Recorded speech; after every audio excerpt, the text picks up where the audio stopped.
In 2023, I played a lot of games. From puzzlers to platformers, shooters to sims, I played games for fun, I played games on stream, and by the end of the year, I was even lucky enough to play games for work. So when I sat down at the end of the year to come up with my big game of the year's list, imagine my surprise when I came up with nothing. Which is weird. I know I've played a bunch of great games, both new and old, but when I tried to remember any of them, I just couldn't. Often when I play a game, I find myself disappointed I don't have enough to make a full video on it. I like talking about games, and I wish I did it more. So I figured it was time to change that. And throughout 2024, I decided to keep a logbook of every game I played and write some notes about them. That way I could give my thoughts on games I wouldn't be able to make a full video on, and give love to everything I've experienced this year. And also have a chance to make more videos to supplement my longer projects. Also, to get it out of the way, I completely stole this format from Rasputin, who's a fantastic video essayist and a massive inspiration for me, but he stole it from Carson Runquist, so, you know, he started it. Before we get to the list, however, there's some things I want to get out of the way. In order to qualify to be in these videos, a game has to have all three of the following things be true. I have to have at least started the game that month, but the game can be from whenever. Outside of the odd mention, I won't be talking about any games I plan on making larger content on, and I cannot talk about any games I'm being paid in any way to play, be that sponsorships or for work. Anyway, without further ado, welcome to the Gaming Logbook for January 2024.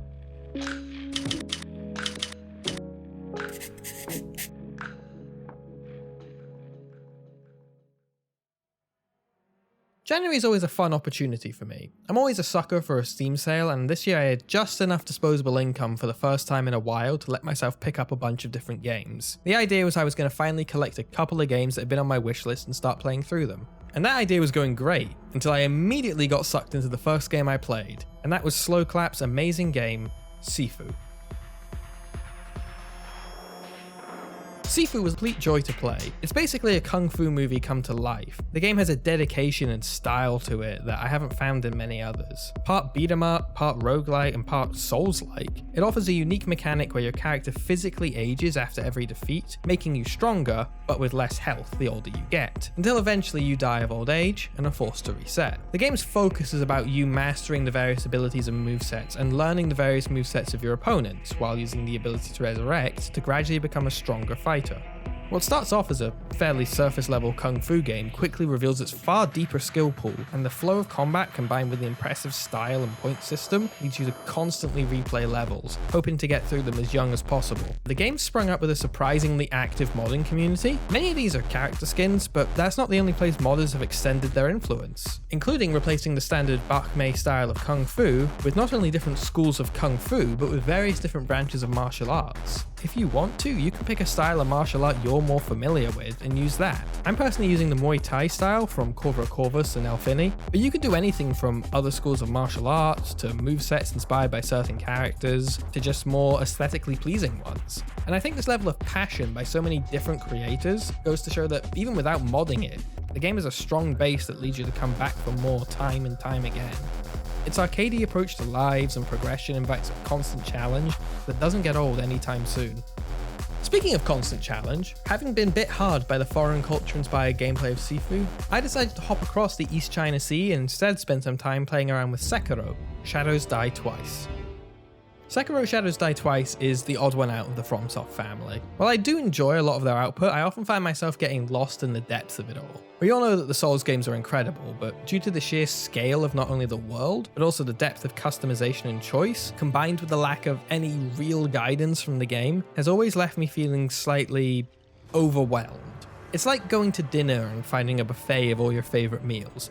It's great, but there's way too much there, and unless you dedicate a lot of time, then you're not going to be able to enjoy all of it. Sekiro, meanwhile, is like a nice 3-course meal. It's not got the depth of the other games, but what it does do, it does very well. I've always been a fan of history, so to have a game set in the Sengoku period is pretty great. Combined with the Buddhist mythology and the way in which that ties into the game's respawn mechanic, makes it feel like a FromSoft game that was made for exactly people like me. And I really think that respawn system is what makes Sekiro the FromSoft game for me. I mean, I haven't tried Armored Core yet, but maybe that'll appear on a future list. But I like being able to die and come back and have to alter my playstyle accordingly. On my first life, I play a lot more aggressive and tend to rush my enemies, where on my second life, I tend to play a lot more cautiously.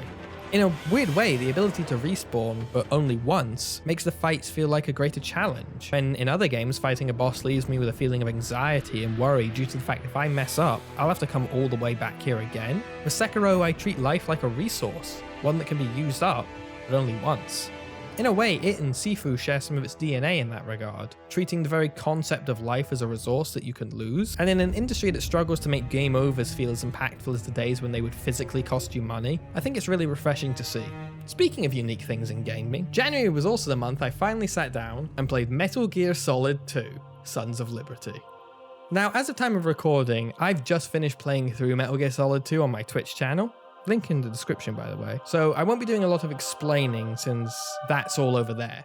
But I wanted to bring it up and take a chance to talk about it.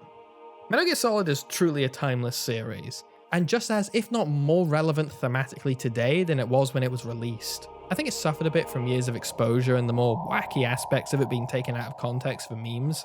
The memes. But at its core, I've always viewed it as a very important, if absurdist, commentary on the nature of conflict, particularly in the Western world, and the way in which the rest of the world looks at us. Thematically speaking, I believe Hideo Kojima understands the inherent ridiculousness of war and power, and so he leans into it with characters who appear to be very ridiculous, but in themselves actually deliver a very powerful and poignant series of messages. And this is something I've always thought, because I've actually got a rather fun personal history with the Metal Gear franchise. See, I grew up as an Xbox kid, so I never really got the chance to play Metal Gear Solid. In fact, the first thing I ever played that had Solid Snake in it was Super Smash Bros. Brawl, but that doesn't mean I don't have a history with the franchise. I actually know the entire storyline of it, and that's because two different best friends at two different points in my life have called Metal Gear their favorite franchise. So now, actually sitting down and playing Metal Gear Solid 2 for the first time, it brings up these memories, so now I'm able to do that on Twitch, and it's a fun little full circle moment for me. Lastly, I finished off the month by playing Season, A Letter to the Future. Season's a game at its core about people. The game follows Estelle, a young woman sent out from her village to document and record the world before their society, or season, ends. I initially approached it due to having a background in documentary film, and thought it would be an interesting game to look at from that perspective. But I quickly found my experiences making documentaries is in no way comparable to the experience the game is laying out. Ultimately, Season is a game about culture and understanding people, and about what we choose to preserve. The most interesting thing about the game to me is how little is actually needed to complete each section. You're given a whole bunch of options of what to document, however you only need to actually choose 4 or 5 total keepsakes. But if you buy into the game's central message and design, you'll instead be spending a good chunk of extra time cramming the page full of different photos, sounds, and drawings in order to do your best to accurately capture what being in that area was like. And I think that's why the game resonated with me, because it's not easy to truly capture an experience, which is basically all I try to do, and instead having to just settle with getting as close as I can and hoping that that'll be enough.